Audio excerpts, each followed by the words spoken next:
Ce podcast est réalisé avec le soutien du Centre pour la cybersécurité Belgique.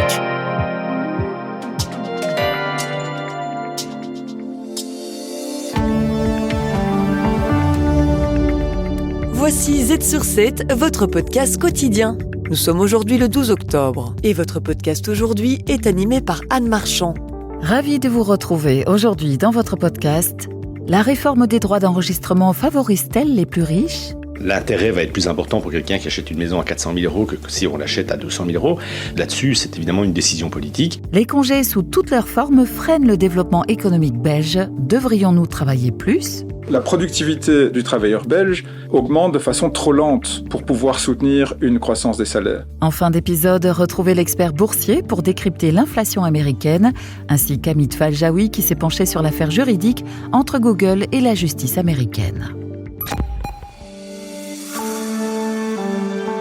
Z sur 7 à la une.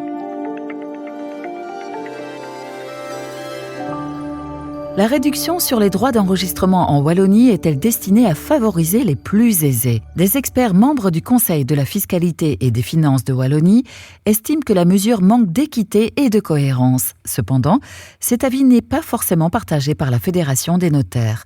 Écoutez à ce propos Renaud Grégoire, porte-parole de la Fédération des notaires. Est-ce que la mesure atteint son objectif ? C'est difficile aujourd'hui de porter un jugement là-dessus. Ce que l'on voit, nous, comme professionnels, c'est qu'elle est simple d'application, elle est claire, elle est lisible pour le citoyen. Le Conseil reconnaît dans son avis l'universalité positive de la mesure, mais souligne une incohérence. Plus le prix du bien immobilier est élevé, plus l'avantage lié à la réduction des droits d'enregistrement est important. Le rapport propose donc de mieux cibler cette mesure en introduisant un plafond à la fois sur la valeur d'achat du logement et sur les revenus de l'acquéreur. Toutefois, ces conditions risqueraient de rendre le système beaucoup plus complexe. Renaud Grégoire toujours. L'intérêt va être plus important pour quelqu'un qui achète une maison à 400 000 euros que si on l'achète à 200 000 euros. C'est un choix, de nouveau, là-dessus, c'est évidemment une décision politique. Globalement, la lisibilité de cette règle est vraiment très intéressante. Aujourd'hui, on n'a plus des critères avec plusieurs taux différents en fonction du revenu cadastral. Aujourd'hui, on est vraiment sur un taux qui est clair. Selon la Fédération des notaires, la réforme des droits d'enregistrement était indispensable. La réduction s'applique à tous les types de logements, ce qui devrait faciliter l'accès à la propriété, notamment dans les centres-villes. Cette mesure vise également à revitaliser un marché immobilier en difficulté depuis un certain temps. Ça fait quand même 2 années de suite que le marché peine à retrouver des couleurs, un certain dynamisme, et on voit quand même depuis déjà quelques semaines maintenant, depuis le début du mois de septembre, qu'il y a de nouveau des acquéreurs, des candidats acquéreurs qui sont un peu plus sur le marché, et que cette mesure a tendance, je dirais, à rassurer, même si aujourd'hui, tant qu'elle n'est pas en vigueur, ça laisse encore une certaine incertitude. Certains détails restent à affiner lors des 2e et 3e lectures. La prochaine étape est fixée à début novembre et le ministre-président Adrien Dolimon est formel. Il souhaite que la mesure reste la plus simple et lisible possible. Z sur 7 à la une.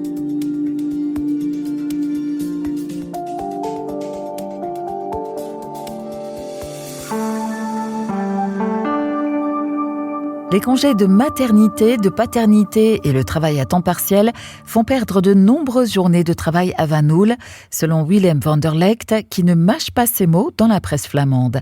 Le PDG du groupe néerlandais VDL, qui a repris le constructeur de bus, exprime son inquiétude. Il estime que l'écart de productivité entre la Belgique et les Pays-Bas se réduit. Michael Castanera, directeur de recherche FNRS à Solvay, nuance cependant cette perspective, affirmant que les Belges ne travaillent pas moins que les autres. Le CDE a calculé le nombre d'heures moyens travaillées par an, en incluant tout type de travailleurs, y compris les temps partiels, et la Belgique est dans la moyenne des pays européens riches. Au sein de l'OCDE, il y a des pays où on travaille beaucoup plus, comme des pays d'Amérique latine, ou alors en Europe, des pays comme la Grèce et la Pologne sont des pays où le temps de travail est plus élevé. Les pays les plus riches en Europe, par contre, travaillent plutôt moins que les Belges. Le nombre d'heures travaillées n'est pas le seul facteur déterminant. La productivité pendant ces heures est tout aussi importante. Selon les statistiques, les travailleurs belges sont plus productifs que la moyenne des pays de l'OCDE. Cependant, compte tenu du système d'indexation des salaires, il serait nécessaire d'améliorer encore cette productivité. La productivité du travailleur belge augmente de façon trop lente pour pouvoir soutenir une croissance des salaires. Et pour pouvoir augmenter cette productivité, ce qu'il faut absolument, c'est améliorer la formation, de façon à ce que nos travailleurs soient capables d'utiliser les dernières technologies, d'être à la pointe de la technologie. En plus de la formation, la Belgique doit également investir dans la recherche et le développement, un autre levier essentiel pour renforcer sa compétitivité. Michael Castanera pour conclure. La Belgique, de façon assez ironique, est assez douée en termes de recherche pure, de recherche académique, malgré le sous-financement de l'éducation, mais on est très mauvais en termes de développement de produits et de mise sur le marché, en partie parce que la Belgique est assez fractionnée et un pays assez petit. Mais on voit que c'est un problème dans toute l'Europe. Toute l'Europe est trop fractionnée et c'est un des points principaux du rapport Draghi qu'il faut renforcer le marché unique pour donner la possibilité aux entreprises européennes d'avoir une taille de marché suffisante. Z/7 à la une.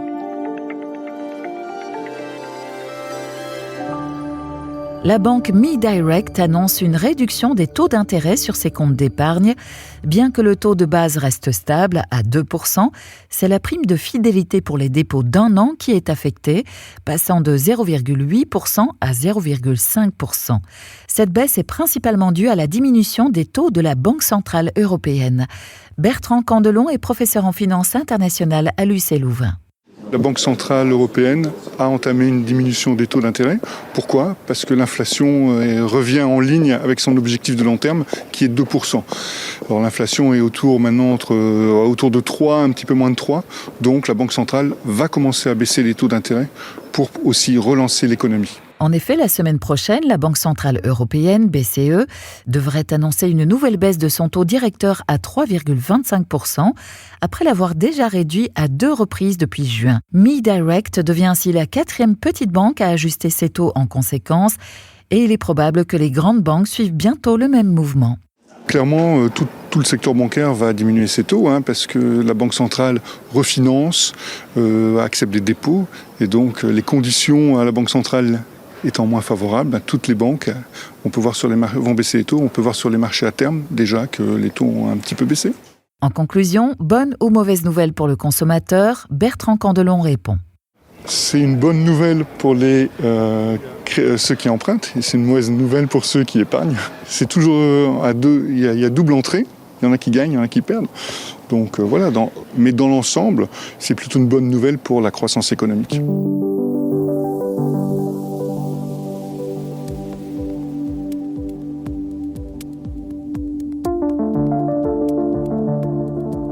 Z/7, le podcast quotidien de Trends Canal Z. Chaque jour, un expert boursier analyse les marchés internationaux. Aujourd'hui, retrouvez Philippe Évrard, expert boursier chez Belfius. Débutons avec l'inflation américaine. Les chiffres sont sortis hier et cela a un peu impacté les marchés. Oui, nous savons que le regard des investisseurs est clairement tourné vers les baisses des taux qui sont attendues. Et le jeu actuel consiste à savoir quand est-ce qu'elles vont avoir lieu. Alors les scénarios parlent plutôt maintenant de novembre et décembre. Ça on verra. Alors l'inflation américaine, les données qui sont sorties hier montrent qu'il y a eu que cette inflation a légèrement progressé. C'est pas tout à fait progressé parce qu'en fait le mois passé elle était à 2,5% et maintenant elle est à 2,4%. Il ne semble pas s'agir d'une progression.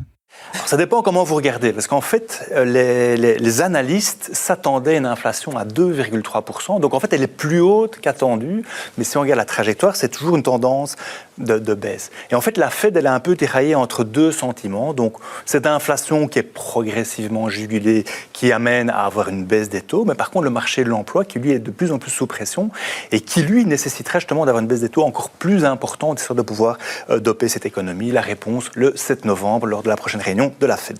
On s'attend donc à une baisse de taux en Europe. Alors là, c'est un peu plus clair. Il y a vraiment une concordance de vue tant des analystes que des marchés pour avoir une baisse de 25 points de base pour atterrir à 3,25%.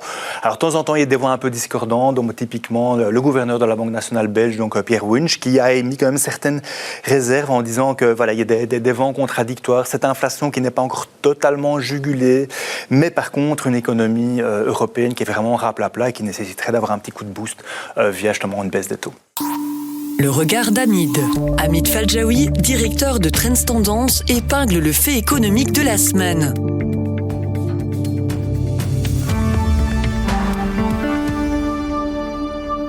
Amit Fajaoui, directeur de Trends Tendance, pose un regard décalé sur l'actualité économique cette semaine. Il s'est penché sur les déboires de Google avec la justice américaine. Première question. Que reproche la justice américaine à Google ? Alors, au-delà même du moteur de recherche, ce que la justice américaine, elle fait des reproches surtout à Alphabet, qui est donc la maison mère de Google. Elle lui reproche des tas de choses, et notamment d'être en position dominante, hégémonique dans plein de secteurs, et notamment, vous y avez fait allusion il y a quelques secondes, dans son moteur de recherche. C'est vrai qu'aujourd'hui, on ne dit même pas va chercher quelque chose sur le net, on dit t'as qu'à googler pour trouver telle ou telle information. C'est devenu un verbe quotidien. Mais ça pose un problème dans le sens où à peu près 90% du marché des moteurs de recherche est trusté par Google. Et le rival le plus proche, Bing, est à moins de 5%. Et donc ça pose un problème au département de justice qui a mené une enquête, et il y a un procès qui a démarré d'ailleurs en septembre 2023. Et l'idée, que souhaiteraient certains, c'est que ça aboutisse à un démantèlement d'Alphabet, donc de Google aussi, à cause de cet abus de position dominante. C'est quelque chose qu'on n'aurait plus vu depuis au moins 40 ans, puisque le dernier démantèlement d'une grande multinationale aux États-Unis, c'était AT&T en 1984.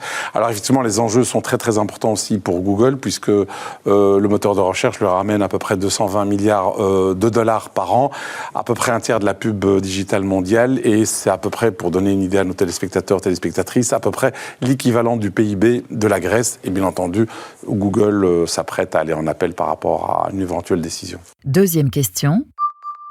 La concurrence est aux aguets et de nouveaux acteurs se verraient bien détrôner le géant Google ? D'un côté, vous avez le département de justice qui attaque Google, on vient de le dire maintenant, et puis de l'autre côté, vous avez aussi des concurrents qui pointent leur tête dans le marché de la publicité digitale. Alors effectivement, on voit TikTok, mais aussi Instagram. C'est vrai qu'aujourd'hui, si vous parlez avec quelqu'un de jeune, une jeune fille par exemple, si elle veut regarder les tendances en matière de cosmétiques ou de maquillage, elle va plutôt le chercher, c'est le cas de le dire, sur TikTok ou Instagram. Si elle veut, ou il veut trouver un resto ou un café branché pour une sortie du week-end, la même chose. Et donc, c'est autant de clics en moins pour le moteur de recherche Google. Mais vous avez la même chose aussi avec Amazon, puisqu'avant, la publicité digitale était trustée essentiellement par Google à travers son moteur de recherche, mais aussi Meta, donc le nouveau nom de Facebook. Et puis, Amazon est arrivé. Et c'est vrai que les annonceurs sont intéressés à mettre de la pub aussi comme annonceur chez Amazon. Pourquoi ? Parce que quand vous êtes chez Amazon, c'est que vous êtes à un clic ou deux maximum d'un achat. Donc, effectivement, c'est encore plus intéressant. Et puis, vous avez aussi maintenant l'arrivée de l'intelligence artificielle que vous avez sans doute dans votre poche, qui fait qu'aujourd'hui, quand vous faites une requête, avant, vous tombiez sur une page, vous aviez plein de liens sur lesquels vous pouviez cliquer. Maintenant, on vous donne une réponse en un instant, synthétique, etc. Donc voilà, ça prouve simplement que même un géant, une multinationale, l'une des plus grandes boîtes au monde, c'est-à-dire Google, est mortel, et peut-être que les actionnaires ou les dirigeants se souviennent de ce que disait un humoriste français, je ne sais plus lequel d'ailleurs, mais qui disait que dans la vie, la seule chose de certaine, c'est la mort et les impôts. C'est sur cette note humoristique que nous clôturons cet épisode. Je vous remercie de nous avoir écoutés aujourd'hui. Demain, vous retrouverez David Eloi, CEO du groupe Eloi, actif dans la construction et le traitement des eaux. Celui-ci se livre sur son rôle de patron et les raisons du succès de son entreprise. À demain. Z sur 7, le podcast quotidien de Trends Canal Z. Ce podcast est réalisé avec le soutien du Centre pour la cybersécurité Belgique.